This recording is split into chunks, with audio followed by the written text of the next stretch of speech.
Bonjour à tous, moi c'est Titi et aujourd'hui je vais jouer les Disciples of Zinch. Moi c'est Tim et aujourd'hui pour rendre hommage à la moustache, je vais jouer Fire Slayer. Les pyrotueurs avec les bardiches.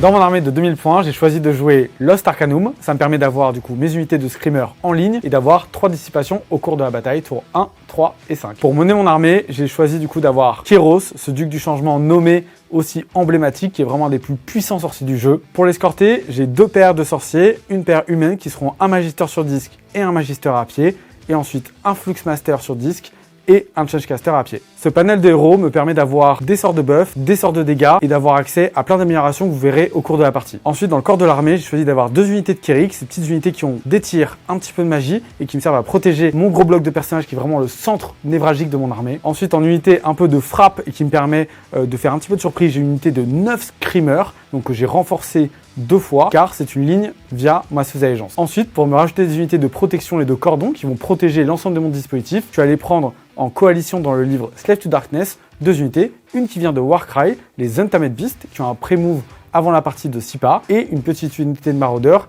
qui est vraiment pas très chère, pour 10 points de vie. Pour compléter cette liste qui est très orientée magie, c'est normal, on est chez Zinch, j'ai pris 3 sorts persistants. Le premier, c'est les Cogs, qui vont me permettre de relancer globalement mes sorts pour tous les sorciers dans un rayon de 12 pas. Après, j'ai 2 sorts persistants du livre de Zinch. Le démonique Simulacrum, c'est une grosse tête de dragon qui va faire des dégâts à l'unité la plus proche. Et le dernier, c'est le Burning Sigil of Zinch, qui à la fin de la phase de mouvement, va faire des dégâts sur toutes les unités amis et ennemis autour. Et quand je vais faire des pertes, je vais pouvoir créer un enfant du chaos qui va permettre des petits tricks pour bloquer les unités ou tout simplement me rajouter un petit peu de force de frappe. Les Fire Slayer, c'est une armée qui joue beaucoup de héros, du coup j'ai choisi la sous-faction Greyfeard qui va donner plus 1 point de vie à mes héros à pied et qui va me permettre d'avoir 2 objets en plus. Dans mon armée 2000 points, on va trouver un Rune Phaser sur Magmadross qui va être mon général. Ensuite je vais avoir un Rune Master, c'est un peu le chef des prêtres des Fire Slayer, il a l'avantage de connaître tout le domaine de prière. Je vais avoir un Rune Smithers, ce qui est intéressant avec cette figurine c'est qu'il peut emporter avec lui une unité en réserve. Pour continuer avec les héros, je vais avoir un Grimvras Berserker, l'électron libre qui va permettre d'aller taper un peu partout. Je vais avoir un Rune Sun, et je vais avoir enfin la fameuse bannière qui va me permettre de survivre contre Tsench puisqu'elle peut me protéger contre les sorts. Le corps de mon armée va se constituer de 3 x 10 Earthguard Berserker. J'ai 2 unités qui vont avoir la grosse hache à 2 mains qui me permet d'être dégâts 2 et une unité qui va avoir les BM sur du 6. Mon Rune Phaser va être mon général, ce qui me permet d'avoir les Earthguard Berserker en ligne. Son trait de seigneur de guerre va lui permettre une fois par bataille de pouvoir se réactiver à la phase de combat pour frapper une 2e fois. Son objet va lui permettre une fois par bataille lors d'une phase, celle que je veux, d'avoir une ward à 3 pour toute la durée de celle-ci. Je vais aussi avoir mon Grimvras Berserker qui a la bière de Magmalt qui me permet de doubler mes attaques une fois par bataille lors d'une phase. Ensuite, je vais avoir sur mon Rune Master un objet qui me permet de doubler ma portée d'invocation et surtout de relancer mes jets d'invocation. C'est important puisque ma grande stratégie, ça va être d'avoir une invocation sur la table à la fin de la partie. Je vais avoir sur mon Battlesmith, qui est ma bannière, le Nuzidian Icon, qui me permet d'avoir une protection contre la magie à 4+ dans un rayon de 12 pas. Ça va être vraiment important. Dernièrement, sur la WS, on a fait pas mal de parties didactiques, plutôt au format 1000 points et avec des listes, on va dire un peu pour commencer. Là, on est vraiment sur une liste que j'emmène en tournoi, qui est vraiment assez optimisée. On a en cherché des unités de coalition, beaucoup d'organisation. Vous verrez que c'est des phases d'héros qui peuvent être assez longues, avec des vrais mécanismes qui lui permettent d'être assez compliqués à affronter et de pouvoir se sortir de beaucoup de situations. C'est ce qu'on appelle une liste un petit peu polyvalente, qui peut aller jouer contre toutes les armées du jeu et sur tous les scénarios et s'en sortir. Là, en plus, je vais avoir le plaisir de jouer contre Tim et Fire Slayer. Ça va être super intéressant pour mon armée de se confronter à la résistance des Fire Slayer, qui sont très bons en plus pour encaisser les grosses phases de magie que je peux délivrer en termes de dégâts. Il a aussi une bonne force de frappe qui lui permet vraiment de me menacer. On est sur 2 armées qui sont clairement au top du début de cette version-là. Donc on va pouvoir éprouver ça dans un match-up qui s'avère très compliqué sur tout ce qui va être phase de combat, etc. Ça va être ultra intéressant. La partie d'aujourd'hui, les Wargamers, va se jouer sur le scénario numéro 2 du nouveau manuel du général. Les joueurs vont chacun se déployer sur un quart de table en diagonale. 4 objectifs vont ainsi être répartis sur chacun des centres de ces quarts de table. Et à la fin de son tour, un joueur marquera un point de victoire s'il contrôle au moins un objectif, un deuxième s'il en a au moins un deuxième, et un troisième pour un maximum de 3 s'il en contrôle alors plus que son adversaire. La vraie particularité de ce scénario, c'est que si le joueur au début de sa phase de héros a un champion de galet sur un objectif qui n'est pas dans sa zone de déploiement, alors il va pouvoir non pas faire une, mais 2 tactiques. Et enfin, troisième façon de marquer des points de victoire, ça va être tout simplement la grande stratégie qui va être choisie par les joueurs, et s'ils y arrivent, ça sera alors 3 points. Vous êtes encore près de 30% à regarder la vidéo sans pour être abonné, alors n'hésitez pas à le faire pour recevoir toutes les notifications dès qu'on sort un bon rapport de bataille, et si vous voulez aussi aider au développement de French Wargame Studio, n'hésitez pas à aller faire un tour sur son Tipeee, le lien sera en description. Salut les Wargamers, c'est Ivy de French Web Studio, votre chaîne de rapport de bataille tuto et live peinture. C'est parti, les 2 joueurs sont maintenant déployés. C'est toi Tim qui a terminé de te déployer en premier puisque vous aviez réciproquement 6 et 7 pauses et c'est toi qui as commencé de toute façon à placer ton armée. Est-ce que vous pouvez commenter votre déploiement déjà, en commençant par toi, Titi? De mon côté, comme je ne savais pas si j'allais commencer, j'ai préparé un peu toute une bulle de protection pour me prémunir, parce qu'en plus, très vite dans son déploiement, Team a mis des unités en frappe en profondeur, donc ils peuvent charger dès le premier tour, du coup me menacer. Donc je suis bien à l'intérieur d'un dispositif, et s'il arrive entre guillemets à 9 pas des unités qui sont ce qu'on appelle en cordon, donc en protection des autres, il sera quand même assez loin de mes personnages qui sont vraiment les ressources que je dois garder le plus longtemps possible pour l'invocation, pour la puissance, etc., etc. Derrière, ici on a l'unité du coup qui a avancé, qui est du coup les Untamed Beasts, c'est l'unité Warcry qui vient des Slaves to Darkness, qui a un prix mouvement de 6 pas. Donc là, pour le coup, je l'ai fait vers l'avant, j'aurais aussi pu le faire vers l'arrière, mais ça me permet aussi de poser une question du coup à Team pour savoir, parce que s'ils ne jouent pas, enfin s'ils me laissent jouer, du coup ils pourront beaucoup avancer et du coup potentiellement le bloquer un petit peu chez lui. Ici, vous voyez du coup, en parallèle du déploiement, le sort persistant qui est lancé avant le début de la partie, mais quand je sais qui va jouer en premier, et du coup j'ai mis le Burning Sigil of Tzeentch qui fait des dégâts à la fin de la phase de mouvement, qui peut permettre de créer les enfants. On se rappelle qu'il ne peut pas être enlevé au premier tour de la partie. Et ici du coup, au centre, vous avez l'ensemble des personnages qui sont regroupés autour de Kyros, qui donne du coup un buff pour lancer les sorts, le Magister qui est derrière, qui est mon général, et le pack de Screamer qui est ici, qui me permet de continuer la protection. Il est dans le rayon du Locus de Tzeentch, qui me permettra de me défendre, on en reparlera plus tard, et qui me permet plutôt d'aller de dicter la partie. Peut-être qu'il ira un petit peu moins par là parce qu'ils sont sur ce côté-là. Ça, on verra en fonction, mais j'ai un bon mouvement pour pouvoir me redéployer aussi. Et toi alors, Team? Bah moi, mon déploiement, il a été plutôt simple. Ton armée est magnifique. Déjà, Bah, je tiens à déjà, te le dire. voilà. Franchement, c'est une armée magnifique, pleine d'originalité. Le Ouais. fait de mettre une couleur de touffe par pack, je trouve que c'est génial. Ouais, mais ça a été peint par quelqu'un avec beaucoup de charisme et tout, c'est pour ça. Bien sûr, je parle pas de moi, c'est lui, si jamais. Je prends pas la grosse tête. Moi, je savais que j'aurais moins de pauses que lui, donc que j'allais pouvoir décider. J'ai effectivement mis en fait assez tôt, ce qui pourrait, entre guillemets, être une erreur, mais je voulais l'obliger à se déployer défensivement. Parce qu'en fait, il a beaucoup plus d'unités que moi, beaucoup plus de présence sur table. J'avais peur qu'il m'enferme chez moi, et donc du coup, j'ai déployé assez défensivement avec une... 20 Asgard Berserker, c'est très défensif, ça calme un peu, hein, sur la front lane, pour pas qu'il puisse trop venir m'embêter.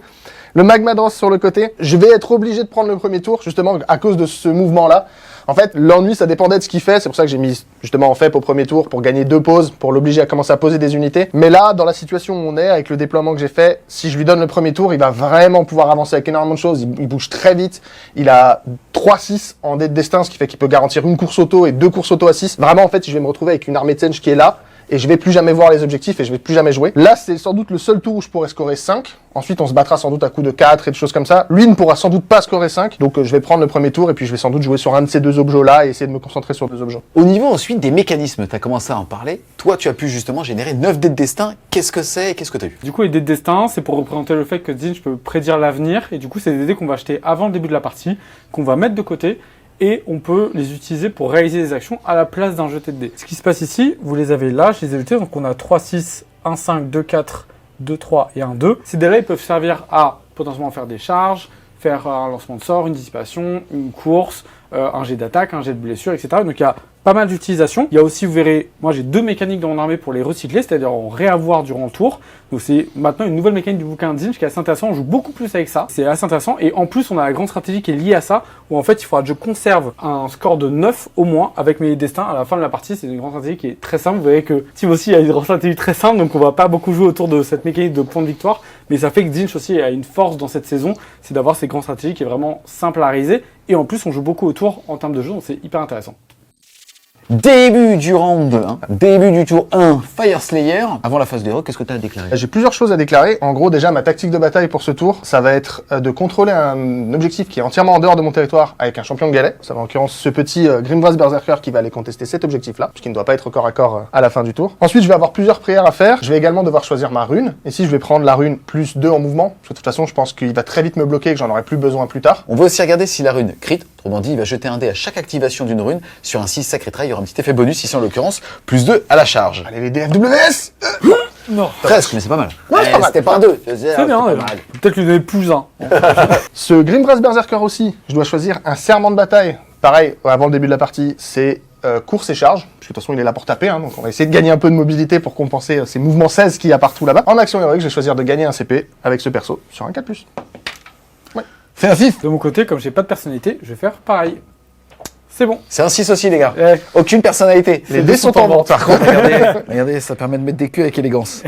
Le lien est en description, les amis. Ça permet de soutenir le studio, on en a besoin. C'est donc ma phase de héros. Je vais pouvoir commencer mes prières. Je vais utiliser la forge qui va me donner +1 à mes jets de prière. J'ai 2 choses à faire, puisque mon Runesmithers est dans le magma. C'est lui, il va lancer une prière qui me permet d'avoir -1 pour blesser, -1 pour être blessé, pardon, sinon ce serait pas très intéressant. Je vais les lancer sur eux, et il va tenter d'invoquer le mur, qui est aussi ma grande stratégie. C'est-à-dire que si je le réussis, vu qu'il est relançable, bah, j'aurais réussi ma grande stratégie, puisqu'il n'a pas de prêtre. C'est marrant parce que d'un côté, j'allais dire, réfléchis chez Games, parce que si c'était -1 pour blesser pour toi, c'est vrai que ça serait pas très intéressant. Mais d'un autre côté, c'est un peu comme la grande stratégie du wall. C'est ça. D'un côté, réfléchis, d'un autre côté, on sait pas. C'est pas les mêmes mecs qui ont écrit ça. Donc du coup, il va lancer la prière normalement passe sort du 4, c'est donc sort du 3, donc c'est pour eux. C'est raté. Tu prends PV. En plus, je prends un PV, c'est vrai. Je suis entièrement à 12 pas de ma bannière, j'ai donc une protection à 6+.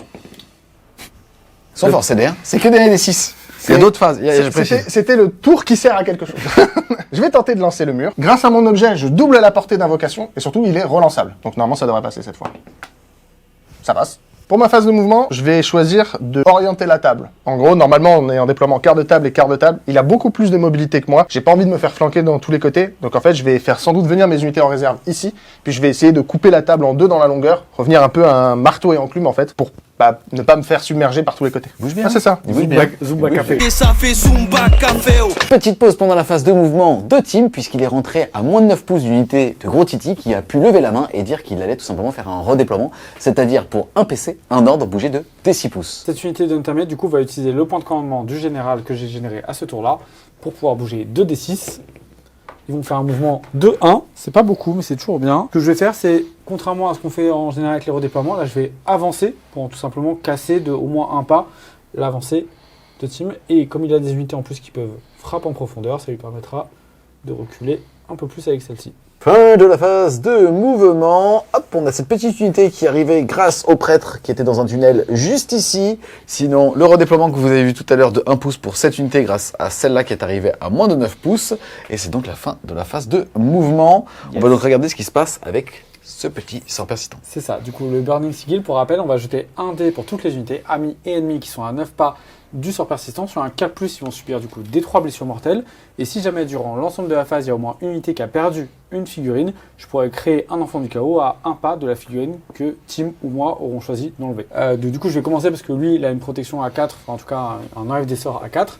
On va commencer par les nains ici, savoir s'ils sont affectés. Ils sont pas affectés. Le petit personnage qui est derrière, pas affecté non plus. Celui qui compte les morts, pas affecté. La bannière, non plus. On va changer de dé parce que ça marche pas. Et les nains roses ici, oui. Et du coup, là, Tim peut jeter du coup son 4. Vu que moi je suis entièrement à 12 pas de cette bannière, sur un 4, un 5 ou un 6, j'ignore les effets du sort.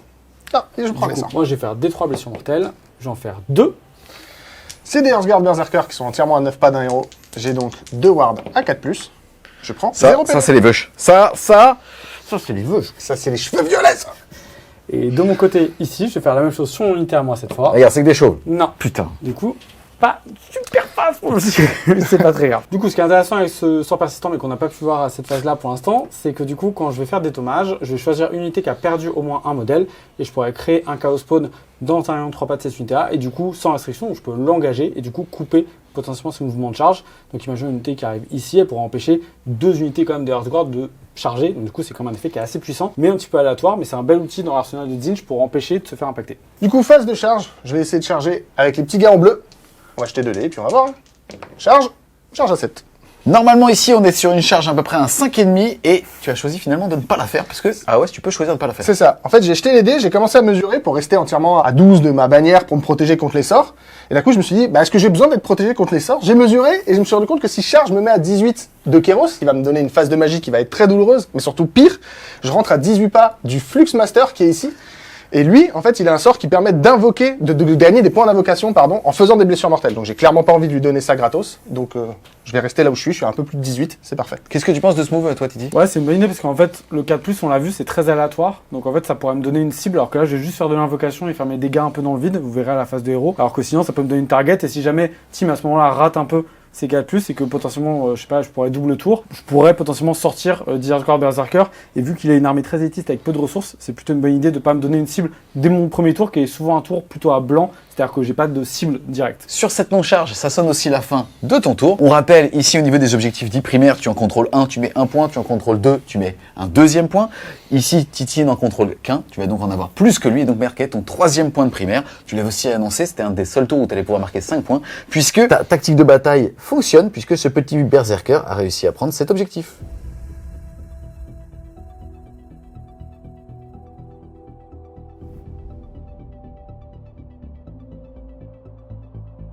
Début du tour 1 de Tzeentch. Yes. Qu'est-ce qu'il va faire ce grand monsieur? Alors, au niveau des tactiques, chez Tzeentch, on est plutôt bien fourni. Je vais prendre une tactique qui consiste à choisir un personnage et à Ce qui devoir n'est pas le cas de tout le monde partout. Suivez mon regard. Et du coup, je vais choisir une tactique qui consiste à lancer 3 sorts. Refais-moi la taille de ta main. Putain de merde. Faut qu'on arrête avec cette blague. Hein. C'est long, c'est long et je reçois des messages bizarres sur Sur Mayobi. par exemple. C'est quoi ton hobby? Arrêtez. Je vais choisir une tactique de bataille qui consiste à lancer 3 sorts avec un sorcier, à réussir ces 3 sorts-là. Je vais désigner pour ça mon Magister général qui est juste derrière, le Magister sur disque, qui sera celui qui doit opérer cette tactique-là. Après, en action héroïque, je vais tenter de prendre aussi un point de commandement sur mon général, sur un 4+. C'est réussi. Moi, en action héroïque, je vais choisir d'avoir une dissipation avec un personnage qui est non sorcier, en l'occurrence, lui. Au début de la phase d'héros, mon général va commencer par se faire un point de vie. Ça lui permet tout simplement de gagner 9 pas à la portée de ses sorts et donc du coup de passer de 18 à 27 puisque quasiment l'ensemble des sorts de Tzeentch, c'est un multiple de 9, sont à 18. Du coup, pour commencer de mon côté, je vais lancer un premier sort avec le Chancellor qui est juste ici. Je vais utiliser 2 dés de destin, un 3 et un 3 pour tout simplement pouvoir lancer les cogs en sort persistant qui me permet ensuite de relancer l'ensemble de mes sorts avec tous mes sorciers autour de moi. Donc les chronomantic cogs, quand on les active, le sorcier peut choisir un des 2 effets. Le premier effet, c'est relancer les sorts pour tous les sorciers qui sont à 12 pas autour de lui ou relancer toutes les charges. J'ai pas vraiment une armée de combat, donc on va plutôt choisir le premier mode, c'est-à-dire relancer les sorts. Le deuxième effet que ça a, on peut découvrir la mécanique d'invocation de Tzeentch qui est très simple, c'est-à-dire qu'à chaque fois qu'un sort est passé avec succès sur le champ de bataille, ami ou ennemi, malheureusement Tim a décidé de pas m'aider et de pas avoir de sorcier, je vais gagner un point d'invocation. J'ai déjà un point parce que j'ai passé un sort persistant avant le début de la partie. Là j'en gagne un deuxième et on va les compter et on vous donnera le cycle à la fin de la phase d'héros. Ensuite on va commencer avec le sort des Kyrick qui leur permet d'améliorer leurs armes de tir en reine de 1, donc 5 ça passe, j'ai +1 avec Kyros qui donne toute une bulle de +1 à tous les sorciers. Les autres Kyrick en rouge, on va relancer ce dé qui est cassé, c'est réussi également. Ensuite, le Magister qui est au fond va utiliser un de ses sorts qui me permet de gagner un dé de destin que je rajoute à mon pool. Je fais un 10, ça fonctionne, je vais jeter le dé que je génère, je vais rajouter un 3 à mon pool. On va enchaîner avec le Flux Master qui va faire son sort de War Scroll, qui est un très bon sort qui permet de générer beaucoup de points d'invocation. Là pour le coup j'ai pas de portée, donc on a le mécanisme à Justin Mars, on peut lancer des sorts, et si on n'a pas de cible c'est pas grave, mais le sort est quand même considéré comme étant lancé. Je vais lancer son sort de War Scroll, c'est raté, je vais utiliser les cogs pour relancer. 7 et un 8, ça passe, et du coup je vais gagner un point d'invocation. On va passer ensuite à Kyros. Kyros il a la capacité de lancer 3 sorts. Là j'ai rien apporté, je vais quand même utiliser un de ses sorts pour lancer un sort persistant qui est le démonique simulacrum qui est juste là. Ça va passer. À 13 À 13, ouais. À 13, ouais. En toute détente. Je l'ai mis juste ici, donc à la fin de la phase de héros, il bougera ensuite de 9, il fera ses effets à 6 pas. Je l'ai mis dans cette direction-là pour aller le plus loin possible de la bannière qui l'immunise au sort qui est au fond de l'armée de Tim. Ensuite, on va lancer le sort le plus simple à lancer pour Kyros, c'est-à-dire un bouclier mystique qui va passer. On se rappelle que Dieu du changement et Kyros étant un Dieu du changement ont une règle qui leur permet d'améliorer leur lancement de sort. C'est très simple. Sur ce jet de dé là par exemple, je vais tout simplement remplacer le dé plus bas par le dé le plus haut. Ça va donner ça, donc un 10 plus 1 parce qu'il donne plus 1 à tous les sorciers. Ça fait 11 pour ce sort là. Le bouclier mystique va aller sur nos petits copains qui sont là. Ensuite, Kyros va lancer son troisième sort, le sort le plus simple à lancer. C'est un sort de dégâts qui passe à 6, ça va passer à 13. Ensuite, on va filmer le Magister général, qu'on se rappelle qu'il doit réussir ma tactique de bataille qui consiste à passer 3 sorts. Pourquoi est-ce qu'il peut lancer 3 sorts? Les Magisters ont une règle, quand ils réussissent leur premier sort, ils en gagnent un deuxième à ce tour-là. Sauf que s'ils font un double, ils sont morts. Alors, vous pouvez les remplacer par un enfant du chaos, mais bon, j'ai pas envie de perdre mon général tout de suite. Donc ce qu'on va faire, c'est qu'on va lancer son premier sort. La team a une dispel, donc il faut que je fasse attention à bien séquencer. Je vais du coup aller piocher dans mes dés destins et je vais lancer mon premier sort, qui sera un sort qui va enlever les ordres de team à du coup une distance de 27 pas. Et je vais utiliser pour ça un 6 et un 4. Je vais choisir de ne pas dissiper le sort, puisque 10, ça fait beaucoup. Même s'il n'a pas le bonus de Kyros, moi j'ai qu'une seule dissipation. Je vais attendre de le forcer soit à utiliser beaucoup de dés de destin pour faire des gros jets, soit un jet plus facile où je peux tenter de le dissiper. Deuxième sort, cette fois j'utilise mon sort du coup de mon Arcantum, et je vais utiliser du coup un 6 et un 2 pour lancer le sort qui me donne une protection A5 sur une unité, parce que ça dépend du nombre de dés de destin que j'ai dans mon pool. Ça sera un 8. Donc du coup, je vais tenter ma seule disciple avec ce monsieur-là. Pourquoi? Tout simplement parce qu'en fait, les dés de destin qui lui restent, c'est 9 et 9. Donc de toute façon, ça ferait plus. Donc je vais tenter le 8. Hein. Allez, on y croit à fond. Les DFWS. Allez. Le 9. Tu as demandé, tu l'as. Oui, j'ai dissipé. Et la tactique, au revoir. Dernier sort du Magister sur disque, ce qu'il va faire, c'est qu'il va lancer son spell de War Scroll. Cette fois, je peux utiliser mes dés naturels. 8, Il est mort. 8 en 9, je vais relancer avec les cols. C'est bon. 10. T'as des grosses couilles, mec. T'as précisé que le deuxième sort, tu le lances avec l'Arcantum, et là, Ouais. je t'ai vu jeter les dés. Je me suis dit, mais c'est un malade. Fin de la phase 0, du coup j'ai passé 10 sorts, du coup je passe à 11 points d'invocation. Le premier stade d'invocation chez Disney, c'est à 10 points, donc je pourrai invoquer une unité à la fin de la phase de mouvement. Fin de la phase de mouvement, je vais pouvoir bouger mon Demonic Mimicroom de 9 pas. Il va arriver juste ici. On choisit l'unité la plus proche ami ou ennemi à 6 pas. Je vais jeter 9 dés sur chaque 5+, ça fera une blessure mortelle. 5+ pour les blessures mortelles, je vais faire 2 blessures mortelles dans les Earthguard. Vu que j'ai un héros entièrement à 9 pas, je vais donc faire 2 protections à 4+. Ah, mort. Pouf. Pour la phase de mouvement, bon, on a raté la tactique, c'est un peu triste, mais bon, c'est comme ça, il fallait qu'il fasse un 9, il a fait un 9. On va s'en sortir en tant que Zinch. On va globalement avancer pour enfermer les Earthguard qui sont au centre ici pour qu'ils restent bien face à moi et comme ça on sera copains. Et ensuite, ce que je vais faire, c'est ici, je vais complètement temporiser, j'ai clairement pas la vitalité pour m'occuper de Earthguard. Ceux-là en plus sont très proches de ce point-là, donc entre guillemets, si j'arrive à sortir potentiellement ceux-là, il y en aura 10 qui vont revenir, donc c'est un peu long. Ce que je vais faire, c'est que je vais plutôt me focus sur ce point-là. Et je pense que je vais aller embêter Tim de son côté en utilisant mon amélioration. On va voir, en invoquant et en chargeant automatiquement avec les destins pour tout de suite créer pas 2 points, mais vraiment jouer sur 3 points, parce que plus on s'écarte, plus ça avantage entre guillemets mon armée. Fin de ma phase de mouvement, ce qui s'est passé, j'ai utilisé mon amélioration de champion, mettre des tunnels avec le Geocaster qui est là. Il a du coup ensuite, à la suite de ma phase de mouvement, invoqué avec 10 points d'invocation 10 Blue, qui sont positionnés du coup derrière les lignes de Tim, pour menacer son point et son petit personnage qui est resté au fond, qui est plutôt important parce qu'il lance des bonnes prières. Derrière, on va repasser au Burning Sigil, on espère qu'il fera mieux que de la dernière fois, c'est pas très compliqué. On va commencer par les nains bleus qui sont juste là, ils sont pas affectés. Le petit personnage qui est derrière, il est affecté. Toujours pareil, sur un 4+, il ne sera pas affecté. Il est Grâce pas à affecté. François le Français qui est juste Ouais, ici. François le Français. Je précise que on n'est pas d'extrême droite. C'était pour le délire parce que ces figurines ont été peintes dans le cadre des championnats du monde en 2019 et c'était en fait les mascottes de l'équipe. Non mais je suis obligé de préciser parce qu'il y a... Voilà, un petit bandeau.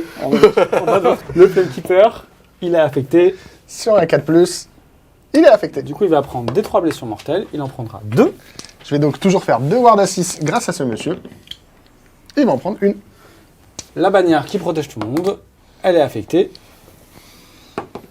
Elle est affectée. Il va prendre une blessure mortelle, Sur un 6, il va la prendre. un PV. Et les nains qui sont gros juste là, hop, cassés, ils sont affectés. 4+, pardon. Cassé. 4+, ouais. Des 3 blessures mortelles, 2 blessures mortelles. Protection à 4. Eux, ils ont une protection à 4+, un PV. Ça fera un point de vie. Fini par mes unités, les Untamed qui sont juste là. Oui, ils vont prendre des 3 blessures mortelles, 2 blessures mortelles.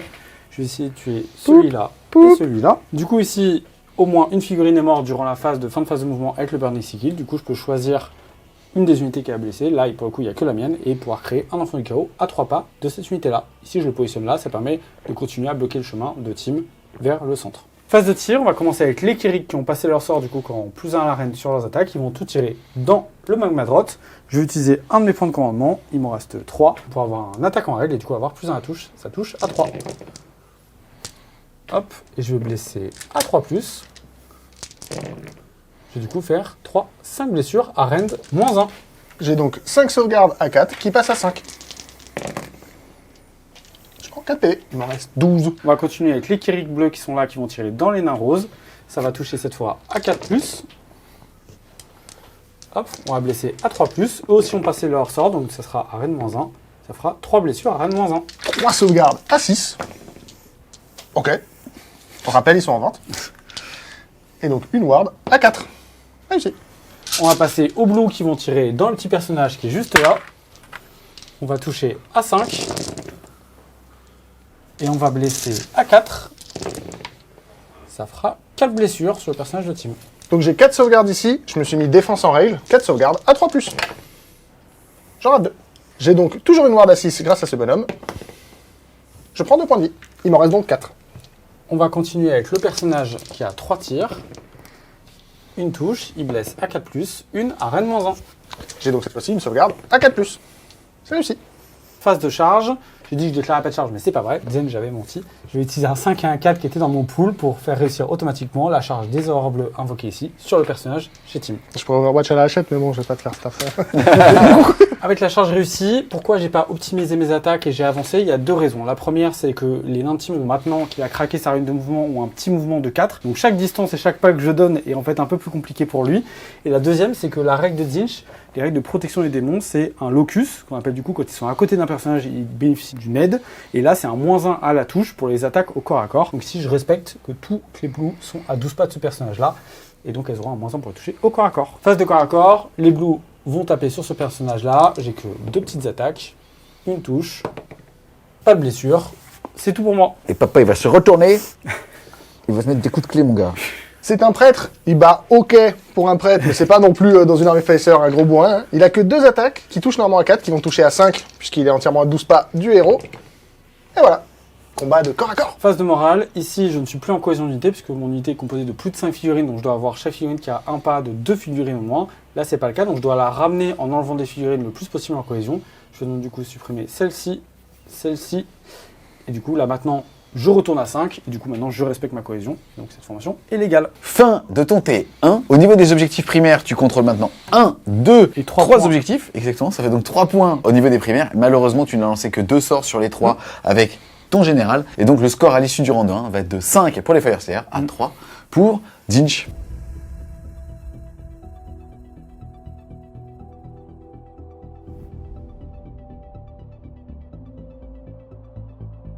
Début du round 2, j'ai pour savoir qui va avoir l'initiative. En cas d'égalité, c'est Tim qui la conservera. C'est parti. Prends des rouges. Allez. Ouh, c'est chaud. Ou c'est moins chaud. Et c'est donc Titi qui va décider s'il choisit ou pas de prendre l'initiative. Du coup j'ai décidé de ne pas prendre l'initiative, il y a plusieurs raisons à ça. C'est déjà de garder le contrôle sur la règle des doubles tours à Age of Sigmar, qui est importante. La deuxième, c'est que j'ai plusieurs cibles. Je pourrais tuer si je prends le tour le magma droite ici. Je pourrais aussi me débarrasser d'une grosse partie des Earthguard qui sont là. Néanmoins, je pense que le double tour sur un centre de la part de Tim, j'ai pas un dispositif qui est suffisant là parce que j'ai invoqué derrière. Si j'avais eu un autre cordon là, j'aurais pu prendre le tour et avoir une double bulle de protection me protégeant moi des doubles tours. Là, c'est pas le cas. Donc je vais plutôt le laisser jouer et tout simplement pouvoir réinstaurer un dispositif juste après. C'est avec les hachettes, il clinait le cordon, mais tranquille. Début de ton tour 2. Qu'est-ce que tu vas déjà choisir comme tactique? Je vais prendre de force. C'est une tactique Fire Slayer qui me demande tout simplement, je ne peux la sélectionner que si j'ai moins d'objectifs que mon adversaire, et il faut qu'à la fin du tour, j'ai plus d'objectifs que mon adversaire. Ensuite, qu'est-ce que tu vas choisir comme action héroïque? Comme action héroïque, je vais choisir de soigner ce garçon. J'ai perdu 4 PV, ça fait un peu beaucoup. Et voilà. Yes, petit test de morale. Ça m'étonnerait qu'il ait 10, hein. Non, il a pas 10 du tout. C'est un Fire Slayer, il y a 6, quoi. Peut-être 7, papa. Bon, pas beaucoup plus. Ouais, il fallait pas prendre des devs WS. Putain. Bah, c'est ça, mais oui, c'est ça. De mon côté, je vais montrer comment on soigne avec mon général. Et c'est bon. Et du coup, je récupère le PV que j'ai perdu avec Arcane Sacrifice. Phase de héros, les prêtres ont la capacité de pouvoir conjurer un sort permanent à chaque phase de héros, chacune des miennes. Donc je vais tenter, hein. Je vais tenter de conjurer lui, faut que je fasse un 6, faut que je fasse un 7, pardon, puisque le sort passe à 6. C'est conjuré. Hop, il est enlevé. Poup. Je vais tenter la même chose pour celui là-bas, avec le prêtre qui est là-bas. Faut que je fasse un 8. Café, il te faut un 3+. Oh, facile. Talent. Parce que moi, c'est quoi, tu sais, ça sent un peu la magie, mais c'est parti. Mais c'est pas impressionnant. Non. C'est ça, c'est comme la magie de C'est comme Supermarché. Titi.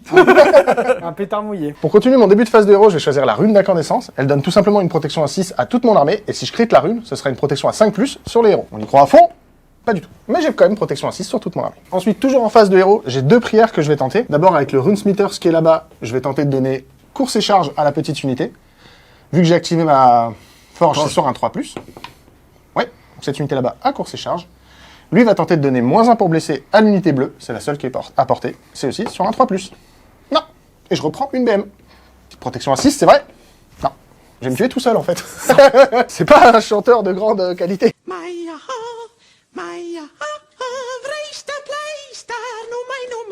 Ce tour-là, faut vraiment que je reprenne tous les objets. Donc j'hésite à est-ce que je vais au combat pour risquer d'engager des choses et de risquer de me battre. Je vais sans doute venir avec le Magma Dross sur l'objet. J'ai 2 possibilités, soit je regarde si je peux me mettre à plus de 9 pour éviter un redeploy, soit tout simplement je viens leur casser la gueule. Le pack bleu, qui n'a pas malheureusement son plus blessé, il va sans doute venir pour fermer le centre tout seul. Ça me laissera mes violets un peu adaptés à s'il y a d'autres invoquent des choses. Là je vais voir le jet de course que je fais. Est-ce que je tente une course? Est-ce que je vais chercher les maraudeurs? Mais sans doute. Lui, il va essayer de revenir là pour nettoyer un peu cet objet, parce qu'il faut vraiment que je le reprenne. Cet objet là, il sera incherchable pour moi, donc il faut vraiment que je reprenne celui-là et que je garde celui-là.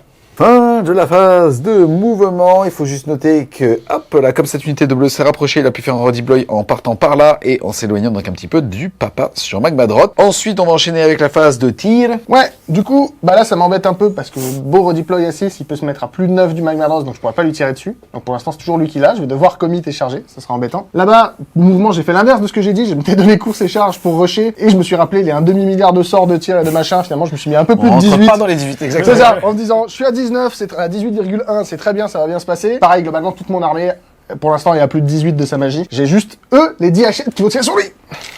Je pense qu'il avait pas vu le move. Non, ici, attends. Lancer de hachette, ça surprend. Le 4+4+, là, Attends, vas-y. on donne tout, là. Putain, j'ai raté le bruit. Ouais. Excuse-moi, ça pue la merde, tu touches à 4. Ouais, bah, Il y en là, a un plus, hein. là, la rune de hachette plus à toucher, là, elle était big, hein. C'est, le jeu, il me dit, ah, t'es sûr? Et un 4+. 2 sauvegardes. Ça fera 2 sauvegardes à 5+, ça fera 2 PV. Je vais tirer avec les 3 hachettes ici qui sont apportées. C'est donc pareil, du 4+4+. Une qui touche. Mieux. Allez. Une sauvegarde. Avec le bruit, ça marche mieux. Le bruit je est sais pas- inspiré de Dr. Queen, mais je crois que c'est un peu, je suis à peine plus vieux que vous. Dr. Queen, ça vous parle pas? Bien Moi, ça sûr, me parle. Dr. Ah Queen, ouais. femme médecin. Ah, Bah, mais oui, oui. là. Tu te rappelles de Sony? Je vais du coup enlever une blue et du coup, il y a une brimstone qui va arriver. Hop, hop là. Pouc. Début de la phase de charge, je vais commencer par le Grimvras Berserker. Il avait fait une course auto à 6, mais il a course et charge. C'est une charge à 5, on y croit à fond. Allez, Grimvras, me déçoit pas. Elle est belle. Charge du Magmadros maintenant. Celle-là est vraiment importante parce que bah, c'est 4 points de victoire cet objectif. Donc faut que je fasse 9. Allez, on y donne, on y croit à fond. C'est raté. Je vais utiliser mon dernier CP pour la relancer. Allez, papa. Allez, Magmadros, un petit 9 et c'est raté. Quoi, pas du tout envie. Du coup, cette charge ratée relançable, elle me met un peu dans le 1. Du coup, là, je suis à 10. Je vais devoir la tenter. C'est vraiment une charge que j'ai pas envie de faire, mais j'ai pas le choix. Là, c'est 4 points d'objectif. Cet objectif-là, je peux pas le rater. Donc, charge à 10. On va la tenter. Allez, les gars, montrez comment on court vite. Oh! Bon, par contre, ils vont prendre la dose à la magie après. La charge de ces garçons à 6, histoire de sécuriser cet objectif-là. 6. Pile ce qu'il faut. C'est précis comme ta moustache. Début de la phase de combat, ce monsieur va boire sa bière, parce que je veux vraiment clean ça. Faut nettoyer ses 19 PV. Et premier combat, je vais choisir d'activer E. J'ai déjà fait le peel-in. Je vais taper. La scène risque d'être très violente. En tout cas, je connais personnellement le pack de bleu. C'est pas des mecs sympas. Là, je connais les miens. Non. D'accord, je propose qu'on tire les figues parce que là, demain, ça va juste être une boucherie. Devant la violence de cette scène, nous préférons vous montrer ce document consacré à la langouste. Tim, comme il expliquait, il avait déjà fait son mouvement, donc en même temps, comme il savait que c'était le premier pack qu'il allait activer, il avait fait son mouvement de 12 de charge plus 3 de mise en contact. Il avait donc bougé la figurine la plus loin de 15 pouces pour faire ce petit bus. Et ça lui permettait surtout en fait de maintenir sa bulle pour avoir toutes les protections à 4 grâce au Rune Phaser juste ici. Donc là, on est après mon pin. En gros, j'ai fait un mouvement d'engagement de 3 pas autour du Grimras pour l'empêcher. En fait, ça va être plus compliqué pour lui avec son gros soc de faire le tour et de se rapprocher de mon personnage. Ça me laisse potentiellement un peu plus envie pour le prochain tour. Et en plus, j'ai des choses à faire en termes de tactique. Mais ça, on verra ça plus tard. Tu sais que bouger de 4, c'est un handicap, hein, donc tu t'en sers à chaque bien fois. sûr. On a 5 attaques du coup sur le Grimras et 4 qui vont aller sur le petit perso. C'est parti. Ça fera 3 blessures sans raid. Dans le petit copain. J'ai donc 3 sauvegardes à 4 à faire sur ce monsieur. J'en rate 2. J'ai 2 wards à 6. Non, 2 PV. Et Il en reste ensuite, 5. sur le petit gars qui est blessé, on a 2 touches et une blessure sans raid. Donc, une save à 4+. Elle est là-bas, raté. Une ward à 6. Non, un PV. Il lui restera donc 3 points de vie à papa. J'active le Grimvras Berserker. Vu qu'il a sa bière, il a donc 8 attaques, qui touchent normalement à 3. Il est toujours à portée de ce charmant monsieur, ce qui fait que je vais toucher à 4+. Je touche à 4+. Hop, j'en touche 4. Je vais blesser à 3+. Tu as 2 sauvegardes à -1. Du coup, Dégâts de 2. J'ai pas de sauvegarde, du coup ça fera 4 points de vie. Donc il y a 4 blues qui vont mourir. Pouk, pouk, pouk et pouk que je vais remplacer par des brimstone. J'ai donc activé l'unité d'Earthguard rose. J'ai fait mon mouvement de peel-in. J'ai donc 7 bonhommes qui peuvent frapper. Avec le sergent, le Karl, ça me fait 15 attaques. Je touche normalement sur du 3.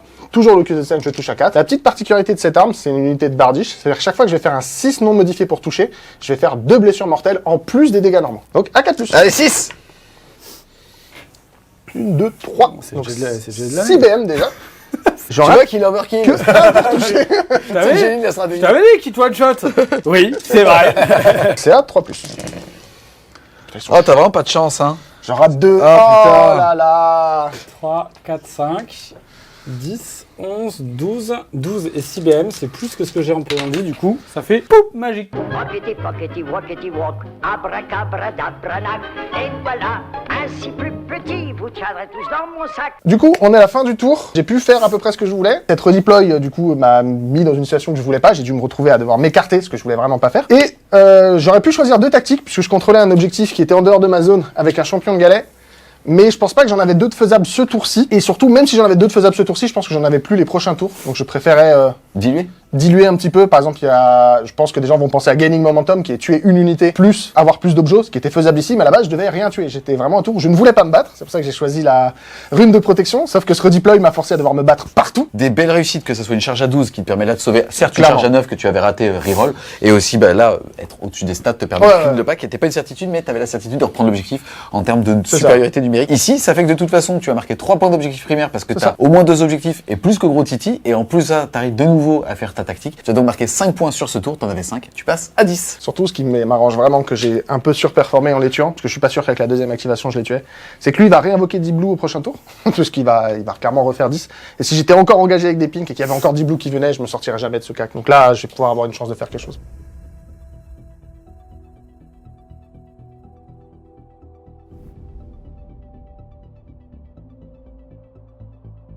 Début Titi, de ton tour 2, qu'est-ce que tu vas déjà choisir comme tactique? Alors en tactique, je vais prendre œil pour œil. Pourquoi? Parce que je vais avoir plusieurs cibles à ce tour-là. Et œil pour œil est une des seules tactiques où on n'a rien à désigner. En fait, il m'a tué une unité au tour d'avant. À ce tour-là, je dois en lui tuer une, tout simplement. Et donc ça permettra, en fonction de ce qui va se passer durant le tour, de la réaliser, j'espère. En tout cas, c'est important de la réaliser, celle-là. Donc voilà, c'est une tactique qui est un peu plus free que les autres. Donc c'est moins difficile à réaliser. Derrière, je vais tenter de gagner un point de commandement sur mon Magister Général. Non, c'est raté. Je pourrais faire une deuxième action héroïque, mais j'ai pas grand-chose d'autre à faire, donc je vais rester comme ça. Moi, je vais toujours tenter de soigner ce garçon. J'ai 4 PV, c'est beaucoup, et puis cette fois-ci, on va espérer pas faire Test 10. de co. C'est réussi. Il va récupérer des 3 PV perdus. Des 3 PV. Ça sera 1. 1 PV. Il lui reste donc 13 points de vie. Ensuite, au début du tour, on va pouvoir activer la capacité de Kyros. Avant, il y avait un dé qui changeait les résultats. Maintenant, c'est un peu plus simple. On regarde mon pool de dés du destin. Là, il me reste que 2 dés. Donc, si je suis en dessous de 9, je vais tout simplement jeter un dé et l'ajouter à mon pool. Là, je vais rajouter un 5. C'est parti pour la phase des héros. On va enchaîner. Cette fois, j'ai des cibles pour mes sorts, donc c'est plutôt pas mal. Malgré qu'il y ait une protection, je vais pouvoir faire pas mal de dégâts. Et je vais surtout essayer de gagner assez de points d'invocation pour pouvoir passer au seuil d'après. Ok, du coup, on est parti pour la phase de magie. Je vais commencer par les sorts les moins importants. Les Kyrick qui sont juste là pour gagner un point de rend. 8 et un 9, ça passe. Les autres, ils vont faire la même chose. Ça sent la reine. Passe également. Ça fait 2 points d'invocation supplémentaires. Ensuite, on va commencer par les sorts importants, c'est-à-dire le Fluxmaster, qui a un très bon sort d'invocation. J'attends de le passer. 6 et un 7, ça passe. Je vais le lancer sur l'unité qui est juste là. Je vais jeter du coup 9 dés. Chaque 5 plus, ça fera une BM et ça fera un point d'invocation en plus. 5 plus. Hop, je vais faire du coup, hop, ça s'est cassé. Je vais faire du coup 2 BM, et du coup ça me fera 2 points d'invoque, même si Team les sauvegarde. Tu passes à 5 points d'invocation, protection à 4 puisque Papa Magmadrot est juste à côté. Protection à 4. Un mot. Donc tu as 5 points d'invoque, plus le fait que le sort est passé, tu passes à 6. Ensuite, on va passer à mon général, donc il y a les sorts les plus importants. Le premier, il va lancer le fait de ne pas avoir d'ordre sur l'unité à 27 pas. Ça va passer. Je vais choisir pour ça toujours le Magmadrot. Derrière, je vais lancer protection à 5+. Oui, ça va passer. Je vais le mettre sur l'unité de Screamer. Tu as 8. Lui va me donner un dé de destin. Oui, je vais gagner 1, Tu as 9. 2, tout simplement. Ensuite, je vais faire toujours lui. Il va lancer du coup un deuxième sort avec son sort d'Arcane Tome. Ça sera un bouclier mystique sur l'unité de Screamer. Ça va passer. Donc ils auront +1 à la sauvegarde. Tu es à 10. On va faire ensuite Kyros qui va faire sa batterie de sorts de dommages et on reviendra après sur les autres personnages. Il va commencer par son sort de War Scroll dans les Earthguard Berserker. C'est raté, je vais tenter de le relancer avec les Cogs. Ça va passer, je vais jeter 9 dés sur chaque 3+, ça fera une blessure mortelle. Hop, j'en rate 2, ça fera donc 7 BM sur Team. J'ai donc 7 wards à 4+. Je vais le casser. Ça me fait donc 3 PV. Soit un mort et un à un PEV. Ensuite, je vais lancer un sort persistant, je vais lancer le démonique Simulacrum. Oui, qui va passer. Dernier sort de Kyros, je vais lancer le sort Uncheck Mutation qui fait D3B, blessure mortelle. Oui, ça va passer, je vais le mettre ici. Ça fera 3 blessures mortelles. Protection à 4. J'ai 3 protections à 4. Faut que je réussisse les 3, sinon il va me remettre des 3 BM. J'en rate une. Ah bah, Du coup, sur un 3+, je remets des 3 BM à Team, c'est raté. De son côté ici, je vais utiliser la capacité des magisters. Il a passé un sort, du coup il peut en relancer un. Je vais tenter de lancer mon autre sort persistant, ça occulte mais s'il rate ses dispels, ça peut être intéressant. Je vais du coup lancer le Burning Sigil of Tzeentch. Donc 5 et un 6, ça va passer. Et j'ai pas fait double, du coup il meurt pas. Fin de la phase des héros, on déplace du coup le Demonic Simulacrum. Chaque 5+, ça sera une blessure mortelle. Je vais en faire 3 sur les Earthguard. J'ai donc 3 wards à 4+. Café. Café, au moins une. Au moins une. Ah bon. Fin de la phase de magie, il me restait un petit sort ici que j'avais oublié, il était parti. Il va tenter tout simplement un Bolt of Tzeentch, donc des 6 blessures mortelles. Si ça rate, je vais utiliser sa capacité une fois par partie, il peut relancer un sort et avoir plus 3 sur ce sort-là. Cette fois, je fais 8 et 3. Donc ça passe, je vais mettre des 6 là-dedans, mais il y a la bannière qui traîne. 4+. Oh oh. Des 6, il lui reste 3 points de vie. Je vais faire 3 BM, ça tombe bien, il y a une protection à 6. Faut au moins un 6. Un par un. Allez, 6. Il lui reste un PV. À noter, durant la phase d'héros, j'ai passé un sort dans un rayon 9 avec mes Kirik d'un enfant du chaos. Du coup, il revient full point de vie. Du coup, pour la phase de mouvement, bon, le tour est un peu différent. Je pense que Tim et moi, on a dû s'adapter à ce qui s'est passé en termes de jet de dés. Il a pas beaucoup de ressources. Il a un CP, il a des personnages blessés un peu partout. Ce que je vais faire, c'est que je vais essayer de lui faire mal en termes d'attrition. Réaliser ma tactique, ça c'est très important de pas la rater. Mais je peux faire très mal. Pourquoi? Parce qu'ici, il y a les personnages qui sont assez exposés. Les personnages qui sont importants pour moi si j'arrive à les tuer. Donc je vais peut-être envoyer une force. Je vais peut-être essayer de les tuer au tir. Bref, j'ai plusieurs options. On va voir ce que je vais faire. Par contre, faut pas que j'oublie de tuer forcément au moins une unité et pas affaiblir un peu partout. Donc on va voir un peu. J'ai mis le pas d'ordre sur le Magma Drop, donc je peux aussi m'attaquer au Magma Drop potentiellement. On va voir. J'ai plusieurs options, on va voir comment je vais le prendre. Il faut au moins que je récupère au moins ici. C'est pas forcément simple à cause du mur, mais bon, j'ai quelques petites solutions. Fin de la phase de mouvement. Et tu es passé avec cette unité au-dessus de ce petit pack. Qu'est-ce que tu peux dire sur ces petits traits? L'élémentaire, ce qui est cool avec elle, c'est que quand elles sont passées en phase de mouvement ou en phase de charge ou quand elles retreat, etc., elles choisissent une unité et sur 4+, chacune des figurines, individuellement, on peut mettre une blessure mortelle sur l'unité. Ici, j'ai survolé les Asgard Berserker et du coup, je vais leur mettre 1, 2, 3 blessures mortelles. Je vais donc faire 3 wards à 4+. J'en rate 2. Ah non. Et ouais, je cache, c'est ce que vous dites. Quand on a de l'argent, en fait, on met un Berserker à 30 balles pour faire un sergent. On est parti. Ici, en fin de phase de mouvement, j'ai invoqué 10 petites blues. On va ensuite faire le Burning Sigil qui va affecter tout le monde, donc moi y compris dans un rayon de 9 pas. On va commencer par les unités de team. Le petit personnage prêtre qui est juste là. Il n'est pas affecté. Les Berserk, ils sont pas affectés. L'enfant du chaos, il est affecté. Il va prendre un PV. Ensuite, les blues qui sont là, 4+, oui. Prendre des 3 blessures mortelles. C'est cassé. Elles vont prendre 3 blessures mortelles. À savoir qu'elles ne peuvent pas créer d'enfants du chaos parce que les figurines ne sont pas retirées mais transformées en fait en brimstone. Ensuite, les Kirik qui sont juste ici, ils sont affectés. Ils vont prendre 2 blessures mortelles. J'ai une protection à 6+. Il y en a 2 qui meurent. Donc pour information, ils ne seront plus sorciers. Poup. On va mettre un nouvel enfant du chaos. Et ensuite, les maraudeurs, les derniers qui sont affectés. 4+, oui, décidément. Un mort. Poup. Phase de tir, on va commencer par les Kirik ici. J'en ai 8 qui vont tirer dans la bannière qui est juste là. Et 2 qui sont un peu trop loin, qui vont tirer dans les Earthguard. On va leur donner +1 à la touche d'ailleurs. Il me restera 3 CP. 2 tirs juste ici à 3+. Une touche, blesse à 3, rien du tout. Les tirs dans la bannière. Du coup, là, il n'y a pas d'attention messire, je touche à 3. Ok. Dommage. J'ai blessé à 3+. Une blessure à -1. J'ai donc une sauvegarde à 5+. Oh, je vais la relancer. Cassé. À 5+, c'est raté. Ward à 6. Petit ward à 6. Non, à payer. Il va donc lui rester 4 points de vie à ce petit mec. Ensuite, Ensuite, on va continuer avec les Kirik qui se sont blessés. J'ai 8 tirs qui vont partir tous dans la bannière. Cette fois, on va toucher à 4+. 1, 2, 3, 4. Titi, elle est où? Blessé à 3. Ta grosse chatte. J'ai 2 blessures à -1. Ça aurait pu être le drame là sur les persos. Hein. J'ai 2 sauvegardes. C'est raté. J'ai donc 2 wards à 6. C'est raté. Il lui reste 2 PF, papa. Les 3 tirs Fluxmaster vont partir dans le Magma Drop. J'ai une touche. Une blessure à -1. J'ai donc une sauvegarde à 5+. Réussi. Là-bas, mon petit personnage va mettre ses 3 tirs dans l'Earthguard rose. Il y a une touche. Il y a une blessure à -1. J'ai donc une sauvegarde à 6. Non. Une protection à 4+. Un peu. Il y en a un qui est perdu. Ouais. On est parti pour la phase de charge. Je vais commencer par l'enfant du chaos qui est juste là, qui va tenter tout simplement un assassinat. 6. Il va arriver juste ici. Pouc. Ensuite, il y a son petit copain qui va tenter aussi une charge pour un double assassinat d'enfant du chaos. 12. Ça fait plaisir. Ça fait pas plaisir. Il va tout simplement contourner son petit copain et aller aussi vers la bannière. Hop. J'ai l'impression qu'il m'en veut. Ensuite, on va faire la charge des screamers qui sont juste là. Hop, 7. C'est bien parce que ça me permet tout simplement de survoler le team en charge et de revenir ici. Donc on va tout de suite faire les dégâts de survol. Donc 4+ pour chacun des screamers, une blessure mortelle. Ça fera 4 blessures mortelles. On est toujours 3 protections à 4+. Heureusement que je les ai. Hop. Ah non, un PV. Début de la phase de combat, on va tout simplement commencer par les screamers. Je vais leur donner 1+1 à la touche. Et ils vont taper dans leurs guards qui sont là. On voit que les petits cheveux, quoi. C'est ça. Il y a 27 attaques. À noter qu'ils tapent tous parce que je les ai mis dans le bataillon qui est vétéran de galet. Donc ça touche à 2+. On va enlever ceux qui ont raté. Il y a 2 as. Et on va blesser à 3+, pour de la reine -1. Donc, tu as 19 sauvegardes à -1, s'il te plaît. J'ai donc tout ça en sauvegarde à 6. J'y crois à fond, hein. Y a pas de problème, ça va bien se passer. Fire Slayer, c'est pas mal, en vrai. Et donc, j'ai tout ça en ward à 4+. On y croit à fond? Non. Pas du tout. Pas du tout. 1, 2, 3, 4, 5 morts. Et malheureusement, ça fait poup, poup, poup, poup. Le pack est wipé. T'en oublies un, je crois.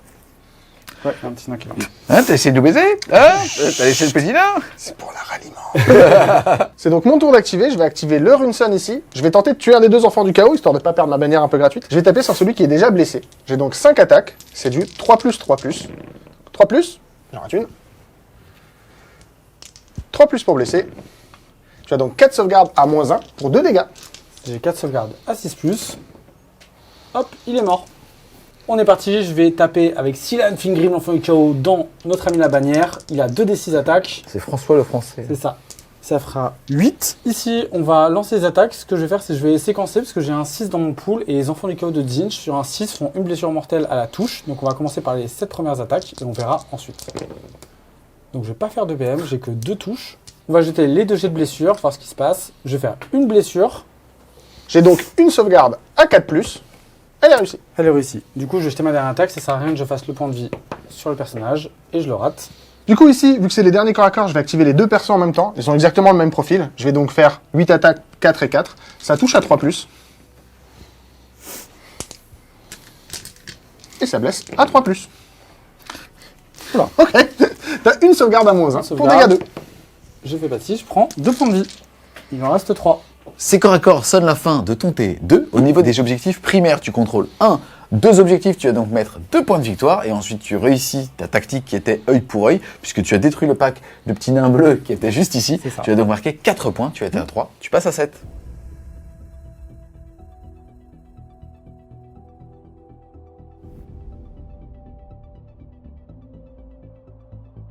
Début du round 3, on va faire le jet de dés pour savoir qui va avoir l'initiative et en cas d'égalité, ça sera pour Team Bon, je pense que celui-là, on va le prendre. Hein. Début du round 3, de ton T3 donc. Déjà, est-ce que tu sais ce que tu vas faire comme tactique? Yes, je vais choisir une tactique de Zinch. Je vais désigner un monstre ou un personnage qui a 9 points de vie ou plus et je dois le tuer à ce tour-là. Je vais désigner du coup El Magmadrot qui est juste là-bas. On est parti pour les actions héroïques. Juste avant, je vais du coup gagner un des 2 destins avec Kyros parce que j'ai toujours pas 9 dés dans mon pool. Kyros va me donner un petit 2. Joue jamais sort de bataille, toi. Hein. Non, c'est chiant. Ça sert pour le moral, non, à 40 000. Ouais, c'est vrai. C'est ça. Mais je préfère des 6 quand même. Ensuite, j'ai une autre chose. Je vais déclencher mon bataillon Seigneur de guerre qui me donne un point de commandement durant toute la durée du tour. Donc je vais passer de 2 à 3 même si je suis le premier jour du tour. Je vais tenter ensuite de gagner un point de commandement avec mon général. Action héroïque donc. C'est raté. Moi je vais heure de gloire avec lui.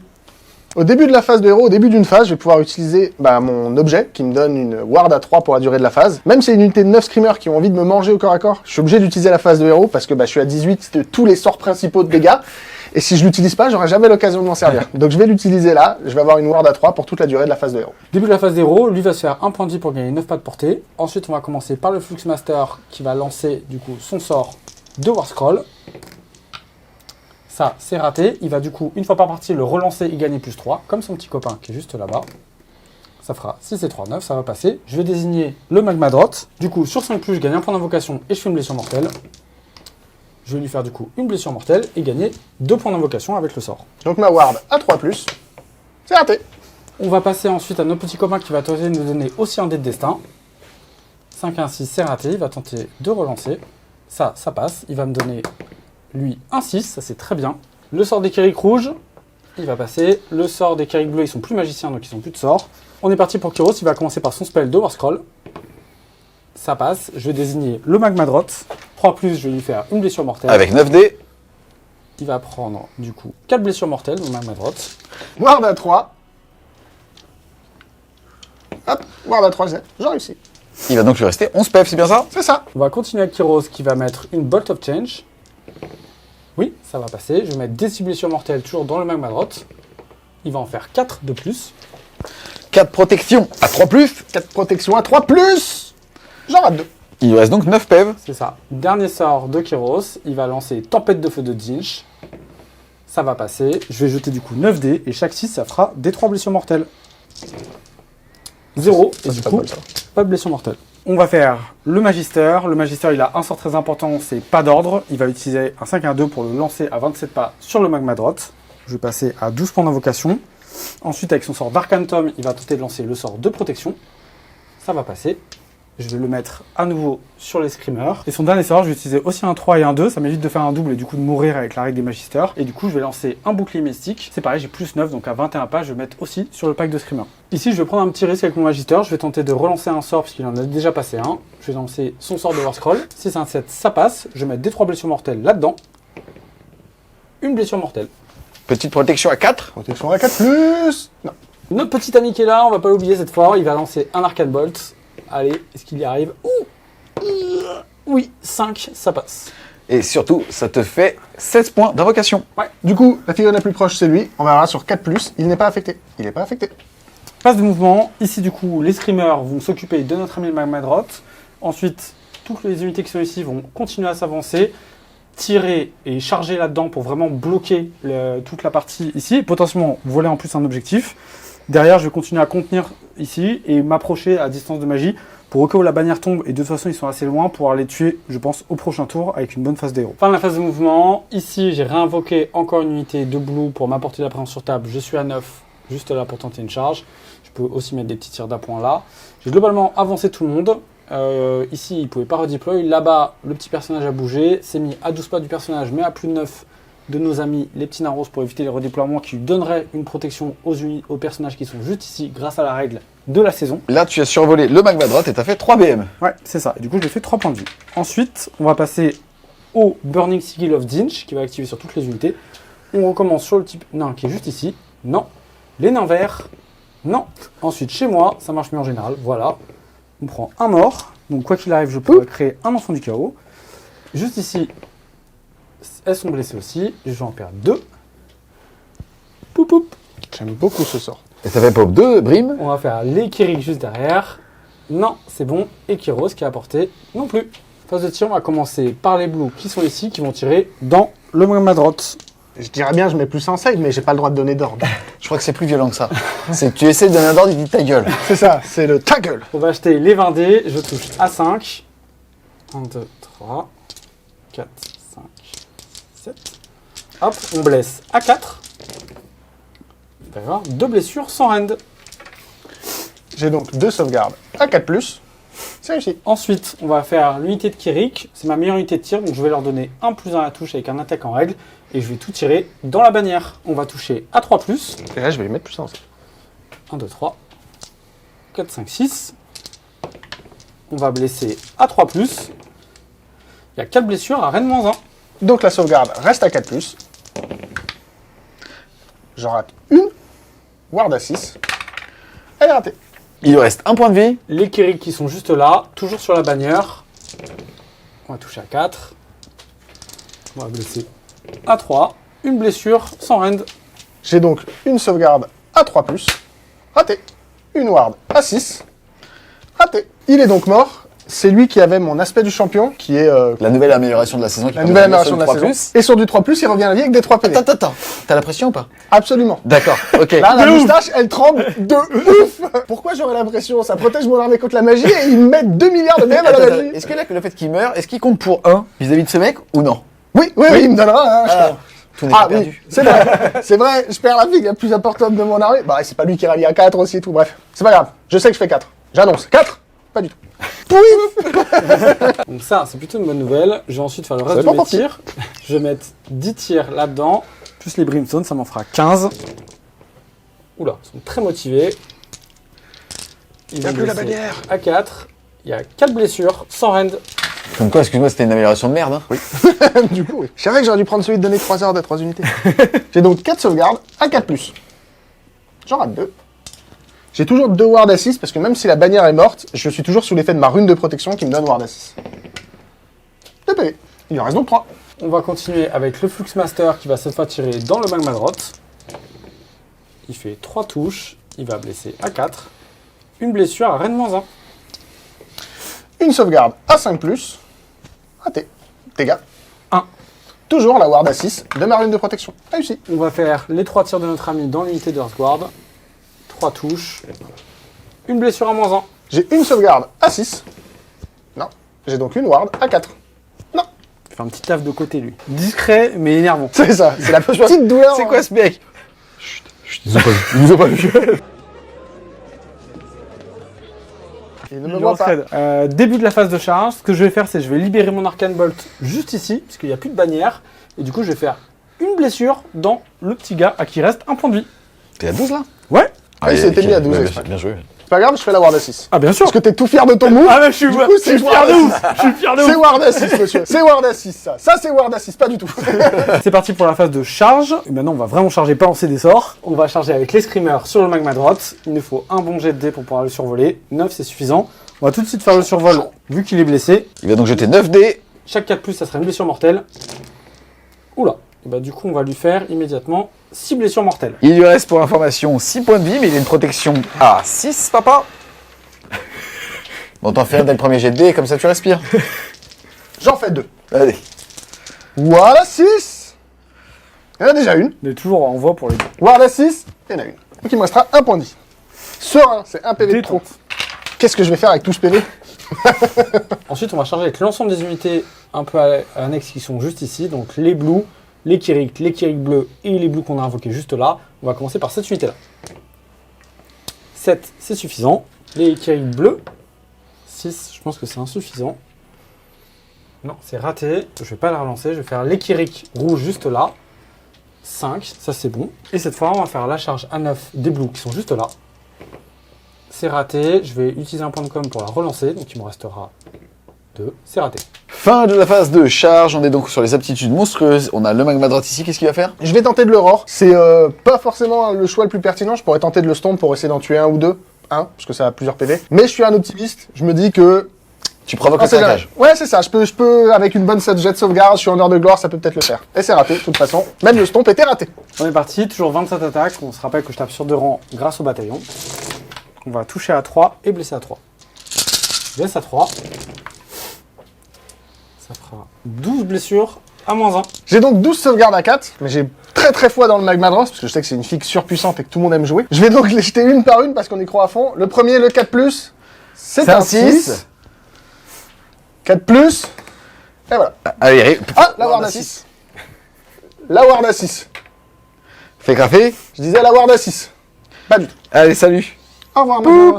Je vais taper avec mon Runestone. Faut que je fasse des dégâts, là, j'ai pas le choix, j'anticipe mon tour d'après. Je vais donc utiliser un PC pour lui donner +1 pour toucher. Je suis donc en 5 attaques, 2+, C'est un full. hop, et 3+ pour blesser. C'est presque un full. Hop, t'as 4 sauvegardes à -1 pour dégâts 2. Ça marche. 4 sauvegardes du coup à 6+. 0. Et du coup, ça fera 8 protections à 6. J'en sauve 2, donc ça fera hop, 6 morts. C'est parti pour le tour de l'enfant du chaos. Il va mettre ses 2d6 attaques dans notre ami. Il a 5 attaques. Touche à 4, blesse à 4. Sur D6, il fait des blessures mortelles. Blesse à 4. Il fera une blessure sans reine et une blessure mortelle. J'ai donc une sauvegarde à 4+, et réussi. Il a protection à 6. Non. J'ai choisi de piline pour m'éloigner des horreurs, histoire qu'ils me cassent pas la gueule. J'ai 4 attaques avec le Flame Keeper, à 3+, et à 3+. T'as une sauvegarde à -1, dégâts 2. C'est va 6. C'est tanké. Boum. J'ai une brimstone et une blue qui tape. Hop. 2 blessures sans range. 2 sauvegardes. Raté. 2 protections. À 6. J'en ai réussi. Les attaques de Kyrick, il y a 4 attaques d'unité normales qui vont toucher à 4, qui vont blesser à 4, rien du tout. Une attaque de grande lame qui touche pas. Fin de ton T3. Tu viens donc de jouer un double tour. Déjà, au niveau des objectifs dits primaires, tu contrôles 2 objectifs. Tu vas donc mettre 2 points. Ensuite, par rapport à ta tactique, c'était de péter un monstre qui avait 9 PV. Et tu l'as fait avec le petit Magmadroth qui était là-bas. Tu vas donc marquer 2 points supplémentaires pour faire un tour au total à 4. Tu étais à 7. Tu vas donc passer à 11.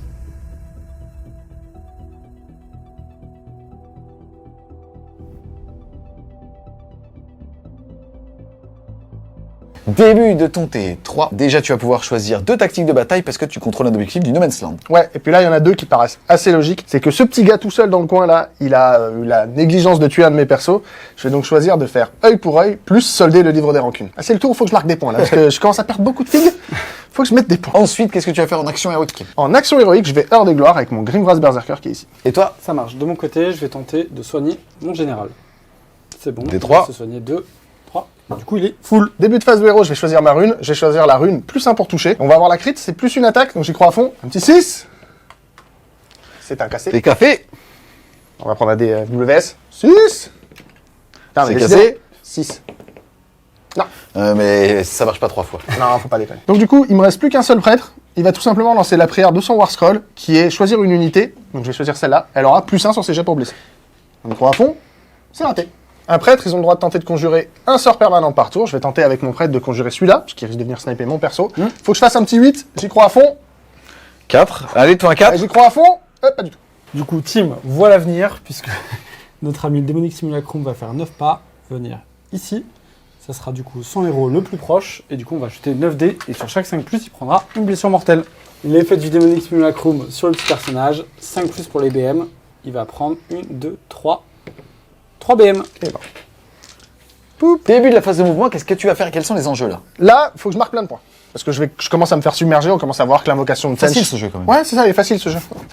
On voit que l'invocation de Sench est en train de m'étouffer progressivement, j'ai perdu quasiment tous mes héros. Là, ce que je vais tenter de faire, c'est tout simplement de nettoyer les choses pour me donner de l'espace. Voir si je peux pas rester à plus de 18 de lui quand même, histoire de pas me prendre méga Bagdad, mais globalement, lui, il faut vraiment qu'il meure, parce que c'est 4 points de victoire. J'ai 2 tactiques de bataille sur ce gars, solder la rancune et potentiellement œil pour œil.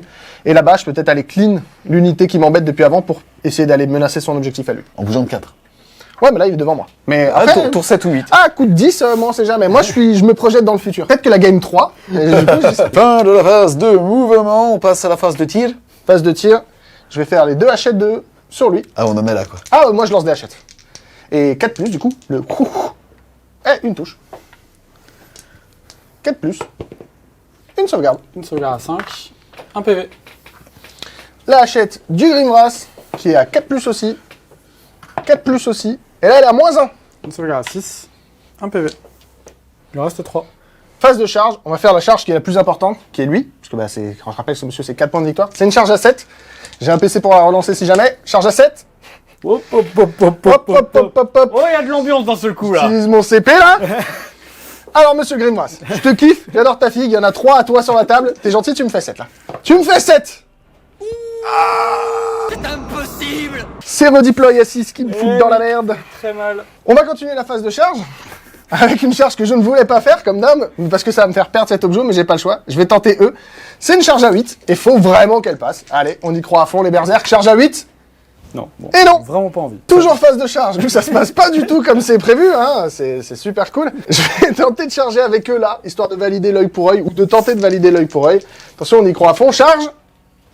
7, je suis pas sûr. Personne n'a envie. Et non. Ma seule solution pour faire ma tactique de bataille, c'est que ce mec tue eux ou lui.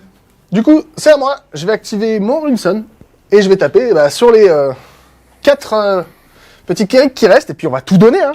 Un Runson. Tu touches à 2, t'y crois à fond. Et je vais utiliser un point de commandement pour me donner un défense en règle. J'ai 5 attaques qui touchent à 2.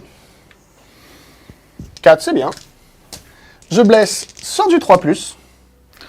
C'est bien. 3 à -1 pour dégâts 2. Donc je vais les faire une par une. Pourquoi? Parce que j'ai 2-6 juste là qui me permettraient d'empêcher potentiellement la tactique de team. La première, elle est réussie. Et derrière, je vais utiliser les 2-6. C'est un peu gourmand, mais c'est très utile pour que ça fasse 0 mort. Parfait. Et de mon côté, les ripostes. On va commencer par l'enfant du chaos, qui a le plus de chances de lui faire mal. 2d6 attaques. 10. Touche à 4, blesse à 4. Il fait une blessure mortelle. C'est en plus ou à la place? À la place. Et 4 blessures sans rend. Je commence à parler en français, peut-être ça va les motiver. Je vais faire les 4 sauvegardes de mon fils des runes. À 4+. J'en rate 2. Ça fait 3 PV, du coup. Avec la BM. Ça fait qu'il meurt. Même en français, ça marche pas, visiblement. À la fin de ton tour, malheureusement, tu rates l'assassinat ici, tu rates le œil pour œil ici ou là. Ou là. Malheureusement. Ou là. J'ai raté partout. Par contre, tu contrôles toujours 2 objectifs. Tu as donc marqué 2 points de victoire. Tu étais à 10, tu passes à 12. Et le score à l'issue du round 3 est donc à 12 pour les Fire Slayer, à 11 pour Zinch.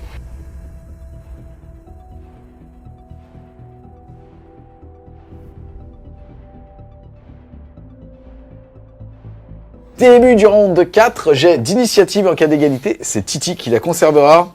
Et ça fait 3 et cassé. 5. Ça fait 5. C'est donc pour Tim. Ah, mais là, faire des tactiques, ça va être chaud. Si, t'as tué un mec à la hachette, mec, tu les rapproches tous et tu le butes à la hachette. Et honnêtement, ça te fait gagner la game. Mec, Point de charisme. elle est Point de trop- charisme. On est d'accord ou pas? Point de charisme. Début de ton round 4. Il reste encore des choses à faire. Ouais. Et très très belles choses à faire. Il reste de l'espoir, on On y a croit. toujours rêvé de voir ce que tu vas faire maintenant. Vu que je contrôle toujours un objectif hors de mon territoire avec un champion de galet, je vais pouvoir choisir 2 tactiques. Les 2 tactiques que je vais choisir, c'est une question d'honneur, c'est-à-dire tuer un personnage champion de galet avec un autre champion de galet. Et la deuxième tactique que je vais prendre, c'est tuer quelque chose à la hachette. En gros, je me dis, si sur un malentendu, je tue à la hachette de mon vétéran de galet, je mets 4 points. Si je tue avec la hachette 2, je mets 4 points. Si je le tue avec sa hachette à lui, je mets 6 points. On joue le pari. Allez, On joue c'est le pari. parti. Ensuite, il va quand même tenter de dissiper ce sort persistant avec ce petit prêtre-là. C'est sur du 8. C'est sur du 8, on y croit à fond. Toujours pas. Toujours pas. Ensuite, ce personnage-là en action héroïque va tout simplement prendre un PC sur du 4+. De C'est plus, le en sur généralement. 2+, yes. Et on a lui qui passe en ordre de gloire. On va quand même voir les effets justement de ce sort qui a pu se déplacer. Il va faire, du coup, 3 blessures mortelles dans l'air squad. Protection à 4 grâce au Berserker qui est à portée de ce pack de roses. Et ça fait 1 PV. Ici, on fait un redéploiement suite au mouvement des Guard qui sont juste là. 5. On va du coup... Ils vont tous rentrer dans l'objectif. Ils sont combien dans l'unité? Ils sont 10. Et vu que j'ai retué un Asgard, je serai plus nombreux que Tim. Ensuite, on avait oublié de dire que tu utilisais la rune de la hachette. Est-ce qu'elle crit déjà? On va voir si elle crit. Si Sur elle du crit, 6, c'est magique. faut qu'elle crit. Ah, dommage. Putain, c'est parti. En tout cas, ici, on va avoir 4 hachettes sur lui. Donc 4 tirs sur du 4+. 3+, du coup, grâce à la rune d'hachette. Yes.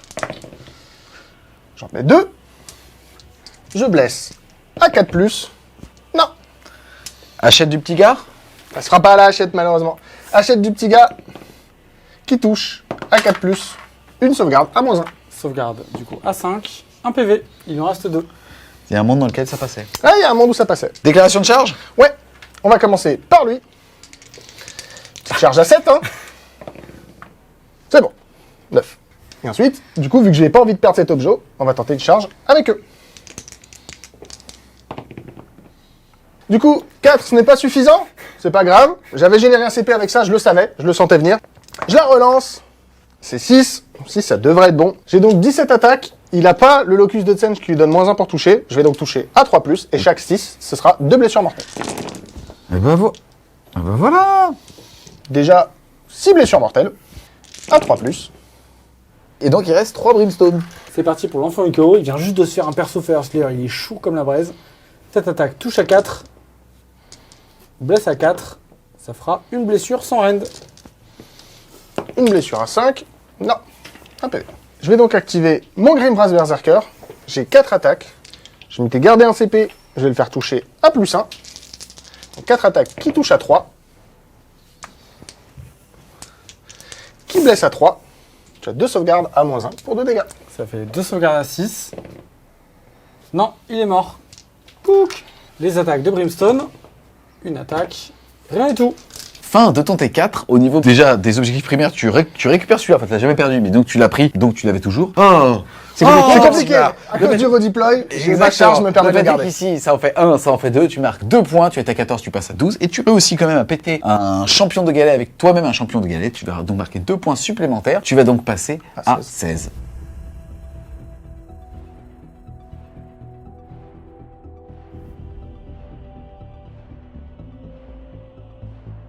Début de ton T4. Déjà, qu'est-ce que tu vas choisir comme tactique? Parce que là, pour le coup, le score est de 16 à 11. Ce qu'on va faire, le plan, c'est tout simplement à ce tour-là de faire une tactique quasiment automatique. Et ensuite, au tour d'après, d'avoir un champion de galet qui me permettra de faire 2 tactiques et du coup de repasser devant Tim un peu sur le fil juste à la fin. On va du coup décider à ce tour-là de tout simplement reprendre un objectif qui appartient à la team avec au moins 9 figurines de l'armée de Tzeentch. Je vais désigner cet objectif qui est juste là. Et ensuite, je garderai Curling Manœuvre et Prendre un terrain pour le T5, qui me permettront du coup de mettre 4 points automatiquement en tactique à la fin de la partie. Je vais me faire un point de vie ici pour avoir des sorts à 27 pas. Et ensuite, on est rentré dans la phase de magie. On est parti. On va commencer par gagner un des destins avec Kéros.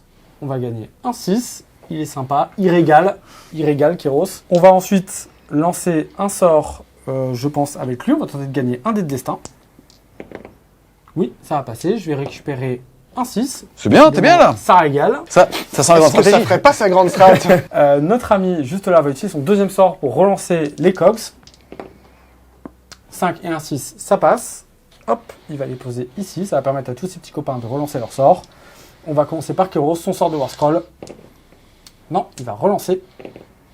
C'est raté. Ensuite, il va lancer Uncheck Mutation. C'est raté, il va relancer. Ça va passer. D3 BM dans les Earthguard, ça fera 3 BM. Il a perdu sa protection puisqu'il n'a plus de personnage à côté. Sur un 3+, je vais refaire des 3 BM. Je vais en faire encore 2. Poup, poup, ça va fondre, hein. Malheureusement là. Ouais. Derrière, il va faire un Bolt of Dinch. Ça passe, je vais faire des cibles mortelles. 5. Le Fluxmaster, son sort de War Scroll. C'est raté, il va relancer. Ça va passer, il va acheter 9D. À 5+, je vais faire une blessure mortelle et un point d'invocation. Et puf. Mon général va lancer son sort de War Scroll. Ça va passer, je vais mettre des 3 blessures mortelles juste ici. 2 blessures mortelles, je vais créer du coup un enfant du chaos. À 2D, il va lancer la protection sur Kéros. Ça va passer. Et en dernier sort, il va lancer un bouclier mystique. S'il meurt, c'est pas grave. C'est bon. On va activer mon sort persistant sur le Grimgrass. Sur le 5+, je vais lui faire des BM. Il prendra un PV. Ensuite, phase de mouvement, qu'est-ce que tu vas faire? Phase de mouvement, ce qu'on va faire, on va complètement assurer. Je vais faire une course à 6 automatique sur les screamers pour tous les renvoyer dans l'objectif ici. Et du coup, absolument réussir ma tactique, puisque je vais garder quand même mes dés de destin pour ma grande stratégie sur la fin de la partie. Je vais ensuite envoyer l'ensemble de mes unités de ce côté-là. Et le petit gars ici va faire une course à 6 avec un dé de destin et rentrer dans cet objectif-là pour me permettre au prochain tour de faire potentiellement 2 tactiques de bataille. Fin de la phase de mouvement et aussi du tour. Globalement, comme l'a expliqué Titi, il va ramener tout le monde juste ici. Bon, là, il y a eu toute la terre entière uniquement sur le petit berserker qui restait ici. Il est donc mort. Il reste donc un seul nain là. Là, il a fermé tout simplement cet objectif ici. Et à la fin de son tour, il contrôle 1, 2, 3 objectifs et donc met 3 points de primaire. Et sa tactique de bataille était de reprendre cet objectif ici. Titi à son tour va donc mettre 5 points de victoire. Il était à 11, il passe à 16. Et le score à l'issue du round de 4 est donc de 16 à 16.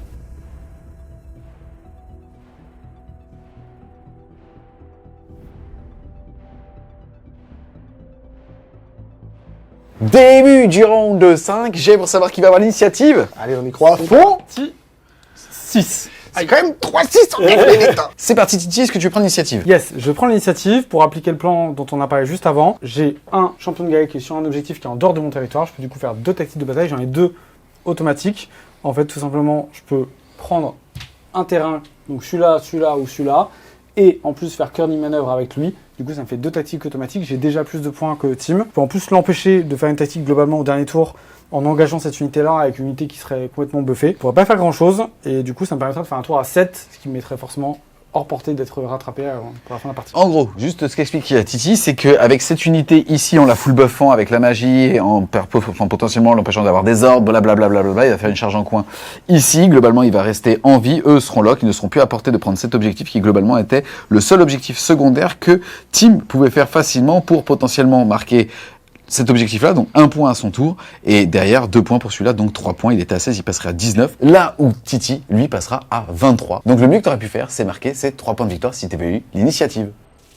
On se retrouve les Wargamers, encore une fois on a un petit peu théorisé le dernier round parce qu'à partir du moment où t'es l'initiative, tu prenais une avance telle qui faisait que la game était un petit peu moins serrée. Pour rappel, avant ce tour, tu étais à 16 points et tu mettais 7 points potentiels, donc tu passais à 23 points, et en plus de ça, vu que tu avais les dés de destin, tu pouvais aussi réussir ta grande stratégie et donc marquer 3 points supplémentaires, donc 26 au total pour cette partie. Toi, de ton côté, tu étais aussi à 16. C'est intéressant aussi de voir que si tu avais l'initiative, tu aurais encore une fois ramené la game vers une toute petite victoire de Titi, puisque globalement, tu aurais réussi à marquer, on l'a vu tout à l'heure, en prenant l'objectif qu'il y avait juste devant nous. Donc tu serais passé de 16 à 19, puisqu'en fait, en gros, tu aurais fait un tour à 3 points, plus ta grande stratégie, tu aurais été à 22, avec un score final donc potentiel de 26 à 22.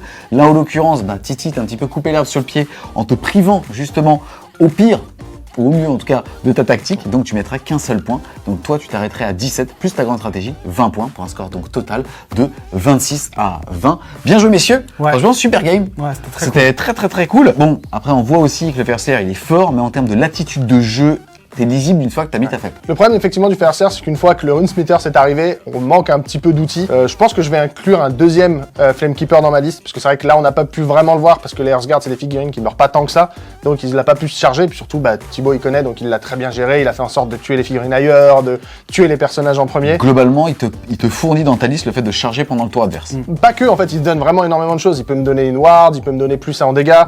Je pense que vraiment que le Flamekeeper, c'est un peu la clé. En fait, là où Thibaut, il va amener cette liste en tournoi, moi, Fire Slayer, je redémarre un peu avec cette saison, donc du coup, je suis un peu en test. La liste n'est pas mauvaise, attention, je dis pas que ma liste était moins forte. Pareil, j'ai raté des charges et tout ça, mais c'est pas la clé. La clé, c'est qu'on en a parlé avec Thibaut. C'est un moment, j'ai fait un redéploiement vers ici, où je suis allé screen mes personnages pour pas qu'ils le tuent. J'avais le mouvement pour me mettre à un du groupe de 3 personnages qui étaient devant. Du coup, ils auraient pas pris le tir, ils auraient pas pris tout ça. Et c'est ce move-là, je pense, qui me met vraiment pas bien, parce que même s'il y a pas tant de tirs que ça, 3, 4, 5 PV au tir sur du Fire Slayer, ça fait mal. Et je pense que c'est ce move-là qui me coûte la game. Ou en tout cas qui fait que je fais pas égalité, parce qu'il me semble qu'on aurait fait égalité avec les 4 points en plus ou des choses comme ça. Mais ouais, non, franchement, Fire Slayer, c'est une très bonne armée. C'est une armée où le moindre petite erreur de déplacement se fait payer cher, parce qu'on a peu d'unités.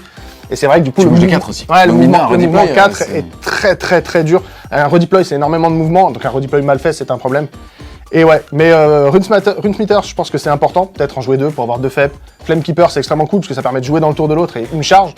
2d6, c'est une moyenne à 7, ce qui est presque double mouvement, donc charger dans le tour de l'autre, c'est vraiment bien. Je connais ce problème. Ouais, c'est ça. De ton côté, toi Titi, qu'est-ce que t'as pensé de la game? Yes, c'était une game très intéressante. C'est un match-up qui est très technique, en tout cas. Du côté de Zinch, on a vraiment une gestion des ressources où il faut aller chercher cette bannière, chercher ce Flamekeeper, qui sont vraiment des très gros problèmes pour T'as la raté liste ta adverse. 3+ aussi. Ouais. Ouais. Il a raté sa 3+. Il y a eu, en fait, on a eu 2 phases au niveau des GD, c'était plutôt équilibré sur la partie, parce que finalement, on a eu des grosses réussites chacun à des moments différents. Et on a dû composer un peu Team et moi, on a eu des plans de jeu où on commençait un tour, en fait, on n'aurait pas voulu du tout faire comme ça. Et finalement, on était obligé de un peu, soit se lancer un peu dans la partie de manière un peu, je dirais, prématurée, alors qu'on aurait pu être encore plus défensif sur tout son côté. Ouais. Ou entre guillemets, à cause de redéploiement à 6 ou de petits mouvements, etc. Voilà, et je pense on avait tous les deux des choses potentiellement améliorées de chaque côté. Il y a des choix en Fire Slayer qui sont beaucoup plus dangereux, entre guillemets, et où on peut pas revenir en arrière en fait par rapport à Zinch. Zinch, on a l'attitude, on a vu qu'il y a une stabilité dans tout ce qui est invocation, dans tout ce qui est mouvement, buff, etc., qui est vraiment impressionnante. Je pense que j'ai fait une erreur moi au déploiement sur le fait de pas mettre mon Magister en dehors de 30 pas d'une arrivée de FEP. Ça t'aurait 2 points dès le Ouais, ça me permet 2 points. En plus, ça m'a fait dépenser de la ressource, des dés de destin, etc. Et je pense qu'on a vu plein de mécaniques de Zinch. On peut voir qu'on peut jouer une liste compétitive sans pink aussi. Je pense que c'est super intéressant. Ouais. Ici, on coupe les ordres. On a une unité de close qui sont les screamers, qui est de la saturation plus des BM que je trouve ultra. Du coup, elle est ciblée un peu tout. La combinaison de perso qui est juste trop sympa à jouer. T'as 2 sources de spawn et ça, mine 2, ça casse la game. C'est ça, tu peux faire plein de petits tricks, voilà, et par contre c'est assez dur à jouer en temps, enfin faut du coup être assez rapide, et plein de petits tirs d'appoint, on a vu que ça m'a servi clairement dans la partie, c'est ça qui peut-être me déverrouille certaines situations. Mais c'était très technique, c'était hyper sympa de jouer contre Team, c'est vraiment un match-up qui est très équilibré, on l'a vu, hein, on finit à 16-16 au T4, selon l'init, selon une charge, etc. On aurait pu finir pile poil à égalité potentiellement, donc c'était cool, et le scénario qui est ultra intéressant, où Team avait dès le début de la partie l'open de faire double tactique, moi ça a été plutôt plus tard, mais du coup potentiellement s'il réussissait ça lui permettait de rester devant alors que il y a eu des actions qui ont fait qu'il allait d'un seul coup derrière moi, donc ultra intéressant pour revenir. Il a tenté des choses un peu gamble qui pouvaient lui donner beaucoup de points et lui permettre de gagner une game qu'on aurait pu dire perdu à partir d'un moment. C'était franchement super frais comme scénario. Yes, complètement, en tout cas la moustache la plus sexy du Wargame et de Mayobiap. De loin. Mayobiap surtout.